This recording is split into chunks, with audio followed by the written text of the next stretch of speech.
this, Cheryl? If I can't praise him, then none of us will praise him. Y'all mad at me today. I knew I won't get too many amens today. I already knew. I told Carrie Ann, I said, Carrie Ann, I need you to say hallelujah today because everybody ain't going to say hallelujah. See, because people don't want to see you happy. Man, y'all done got this thing messed up. Just because they smile in your face don't mean that smile is good. Just because they laughing at your joke don't mean it's really funny.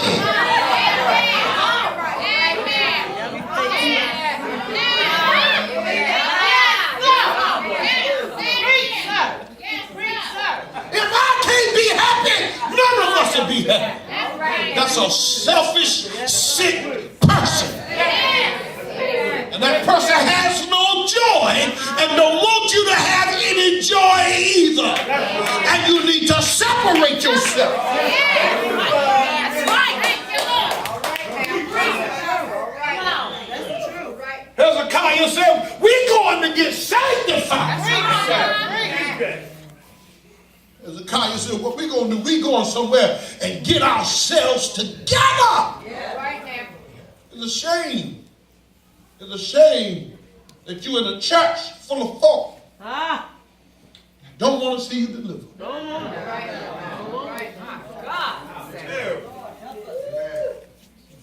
Shame that you're sitting and you're sick.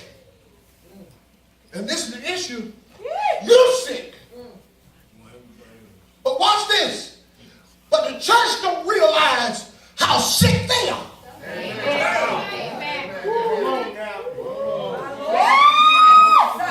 Yes, sir. I know y'all mad at me for this. It's a shame when the church is sick but want to recognize everybody else's sickness. Come on. It's a shame when you understand, when you don't understand that you ain't loving like you're supposed to love. The Bible said first wipe the beam out your eye. Get that beam out your eye first and then you can deal with somebody else. That's right, please. But how can the blind help the blind? How can the sick help the sick? How can the broken fix the broken? That's right. I know y'all don't want to mess with me today. Come on. Watch this. The Bible says he rose up. But you can't tell me that something is right about this, Karen, that the church folk took the altar from the pulpit and threw it in the brook. Well, they make offerings of burnt incense. They took the incense, that altar, and threw it in the brook. And this is in the promised land. You ain't doing it at your church. All right. Lord have mercy. Come on. You ain't doing it in your city.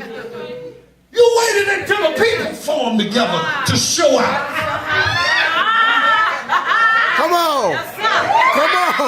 You don't do it at your house. Come on. But you want to come in this house and act the fool.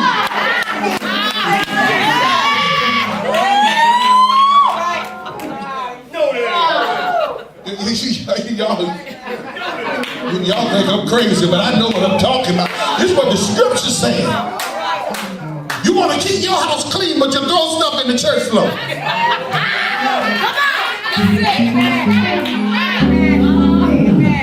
Ain't no chewing no gum in your house, but you're going to put some on the bottom of our chairs. Come on with that nonsense. They rose up and threw the altars in the brook.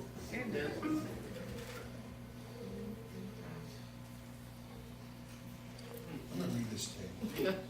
Watch this.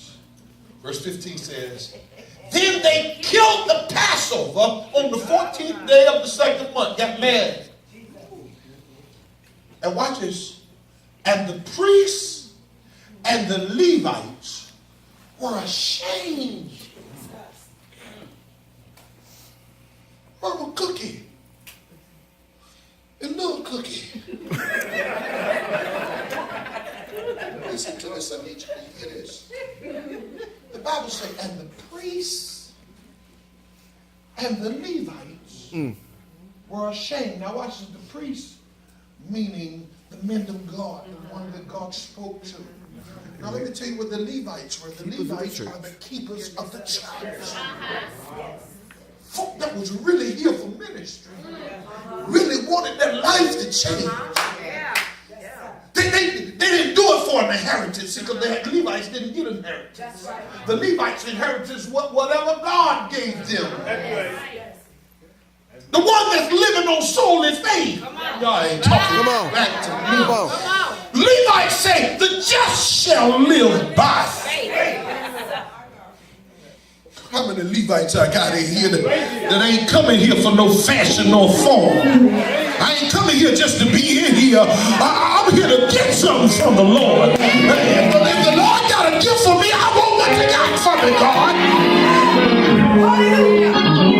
Levites say, I can't believe you're going to come in God's house like this. It's a shame when folk come and take advantage of the house of God. Oh, I feel the Holy Ghost working on me now. I feel the Holy Ghost. It's a shame when you come to tear down what God has meant to bless you. Come on. Yes, God. This ain't your house. Come on. You don't treat this like your house. This is the house of the Lord.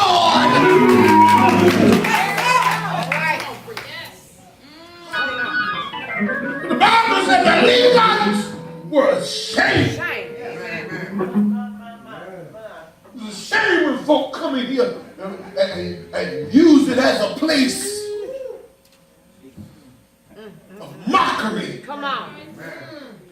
Use it as a place of con. Come on. Come on. Use it as a place to get over on God. Yes. Right now.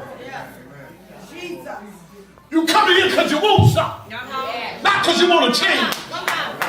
Come on. Yes, sir. You got a zeal of God, but you deny the power. I don't believe there's no power in here. It's a shame. Y'all glad to me. Come on. I feel this pain in my spirit.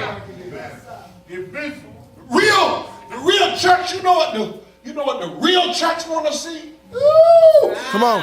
Let me run for a minute. You know what the real church want to see? They don't want to see houses. They don't want to see land. They don't want to see a bunch of money. They want to see the glory of God. Fill the temple. What I want to see is the glory. I don't care about the money. Lord, heal somebody. Lord, deliver somebody. Lord, show up, oh God. Come on. I don't come for myself. I just want to be in the presence. Yeah. Come on. I need somebody that believes that to take one step and say, I want to be in the presence of God.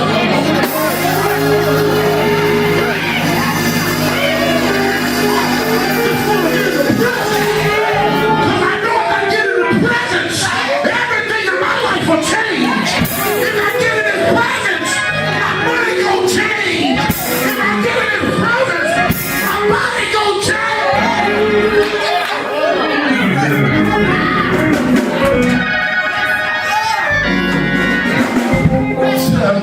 Y'all making me preach them.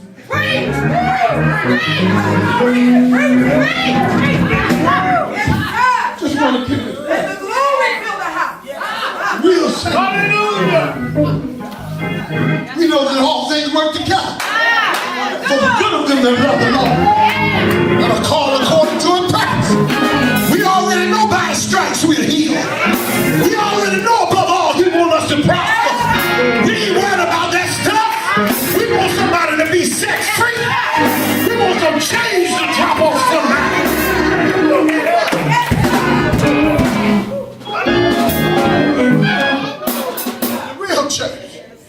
Somebody say, are you part of the real church?